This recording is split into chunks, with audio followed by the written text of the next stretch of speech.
Perhaps you're in a company where you're experiencing high turnover, projects are delayed, and you might have already employed certain employee engagement solutions. For example, you've done a survey, you have taken your employees out for outings, you have some holiday events, and you bring food in from time to time. However, you're noticing the employee engagement hasn't changed much. You've sometimes had an expert come and train your managers, and maybe it worked for a while in particular division, but it's not lasting. Maybe you brought an expert in who gave them a great motivational speech, however, it didn't work. So in today's live, we're going to talk about one of the uncommon ways to engage your employees in a way that is more lasting and something that you can see the results over the years to come. If we haven't met before, my name is Fahim Karim, and I'm an employee engagement expert. And I work with companies that are growing and are purpose-driven, and I help them by creating a safe container where the employees get to vocalize their ideas and their solutions without being put down. Your managers get to lead, and your employees feel empowered and part of the team, and your company continues to grow and innovate. And one of the things I like to focus on is, first of all, looking at the root cause of the employee disengagement, whether it's company-wide or in a particular division that my client needs me to help them with. The reason I focus on that is because it's like going for a doctor visit, and then before the even doctor sees you, he just says, oh, okay, I think you just need this particular medicine.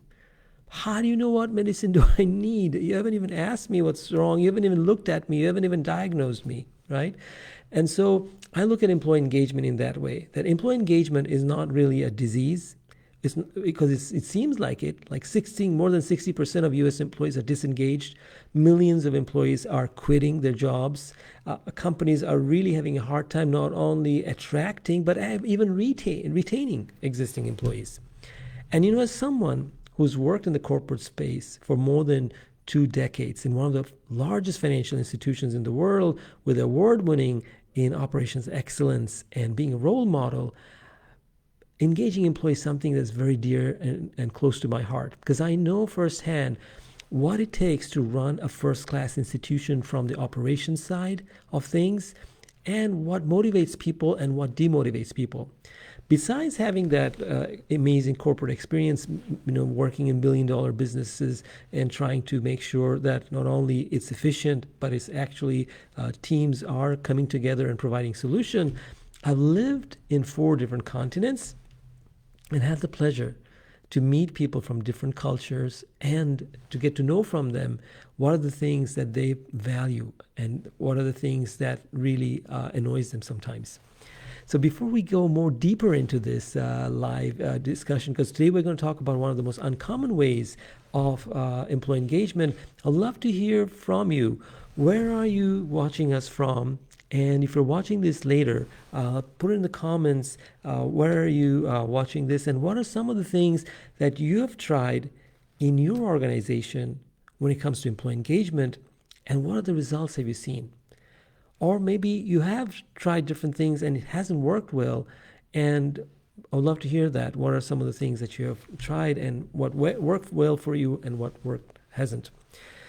So in this week's live, one of the things I shared is a strategy that was used by the CEO of Walmart USA Inc., John Furner, when he first joined the Sam's Club, and he was looking into that division.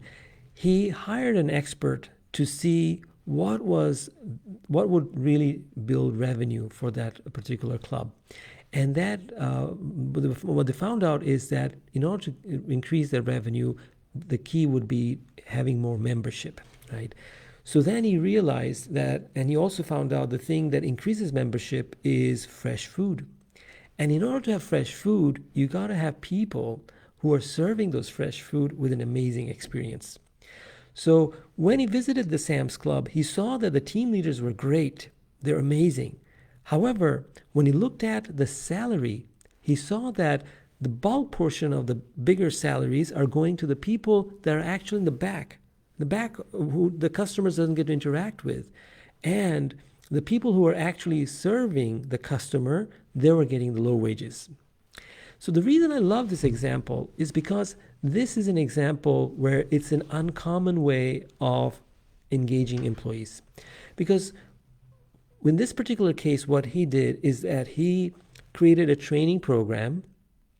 And in that training program, those employees who went through it, they could see a salary raise of up to $7.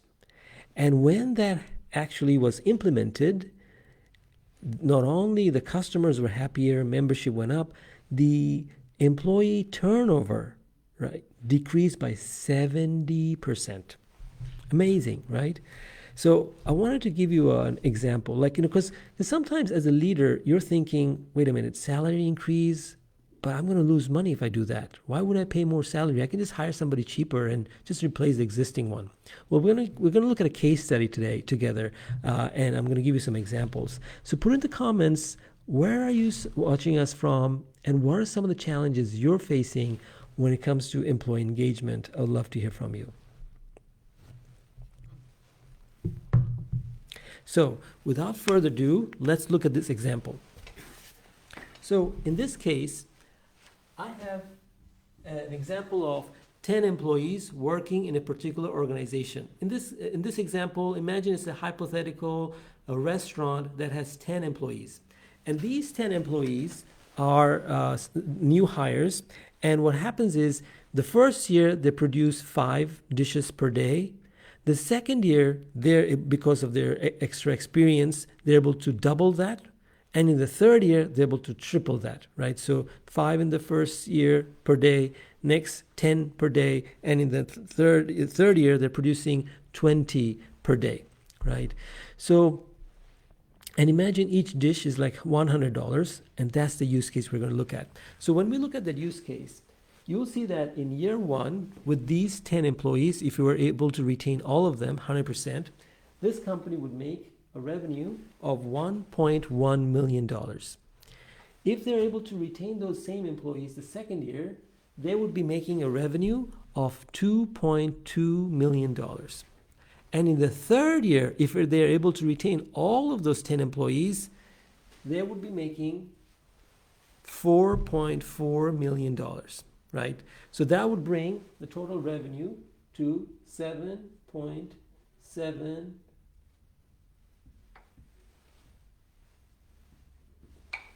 million for over a 3-year period, right? So now let's look at these numbers again in more detail. Like what happens when you have turnover, right?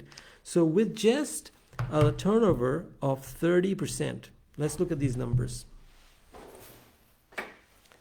When you have a turnover of 70%, this is what the numbers look like. In year 2, this number goes down to 1,870,000. It's a little bit hard to see, right? And in year 3, this number goes down to 3,410,000. You got me? So what happens is now your revenue actually went down to $6,380,000, and that's with a 30% turnover.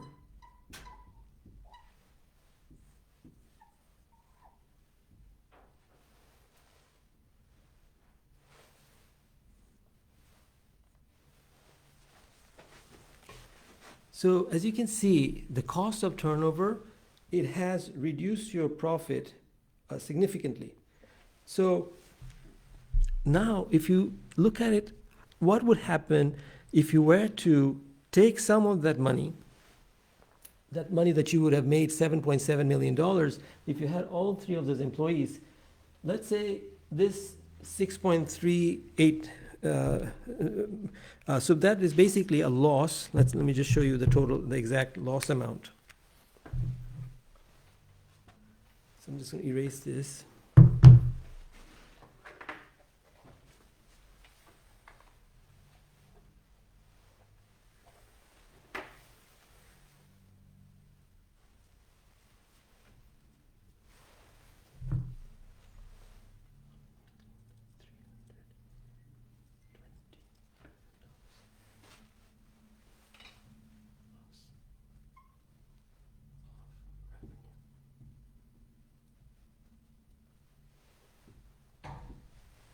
So basically, the company has lost $1,320,000 in revenue because of a 30% turnover.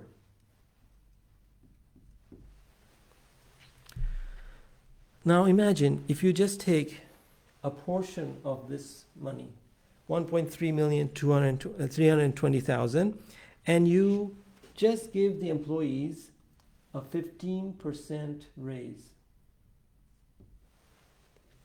In year 2, and you can split it up. Maybe you can do 15%. Yeah, why not year 2? Right. So just look at year 2. If you do, or you can do 7% in year 1, and then year 2 you do another 7%.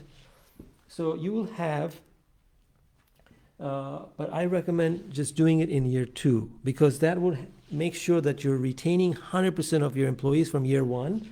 And when you do that, that would be. You will see that the wages would be going up by $10 per employee. Right? So all you have to do, that means that 15% increase for those 10 employees is just $10 per person. And all it costs you total is $191,400. That's the cost of salary increase by 15%. Right? So that 191,400 is just 15% of what you would have lost anyway, right? So instead, if you do that, you're saving yourself so much more money simply because you are you're investing in your employees. So I know because of time I'm rushing through this, but I would love to share with you more in detail. Feel free to reach out to me and I can explain this better. But I wanted to show you that example, that by simply investing in your people's salary also, it's not just making the workplace culture really good, it's not just making sure the managers are really good, but the real thing at the end of the day, because that $10 increase per day makes a huge difference in that person's life, that frontline worker, right? So that means that person will have a $400 increase per week, and that would be a $1,600 per month.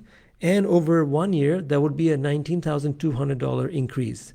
That would be something, a significant improvement in that person's life and to his family or her family. So when you do that investment, when you invest in that employee and you increase their salary by taking into consideration that, look, I'm going to lose money if I lose this employee in the second year, why don't I take just 15% of my total revenue that I would have made in 3 years and give it to these employees? In the cable company business, they know this really well.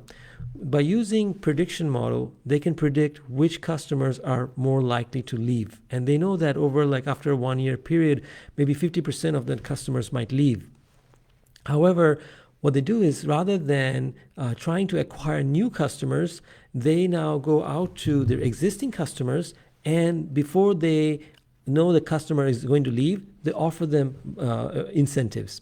So they say, hey, if you stay with us for another 1 year, we will give you such and such amount of discount, and the customer stays. Because they know the cost of acquiring a new customer is a lot higher than the cost of maintaining the existing customer. Same thing goes for employees. Or when you're hiring an employee, it costs you 1.5 times more in some of the estimates. Whereas if you retain the existing employee, it costs you so much more less. In this case, just 15% more in the second year can make that big difference. So if you like what you heard today, feel free to share with someone who will benefit from this. And if you are struggling to engage your workers, engage your teams, feel free to reach out and book your no-cost Disengage to Dynamic Teams breakthrough meeting with me.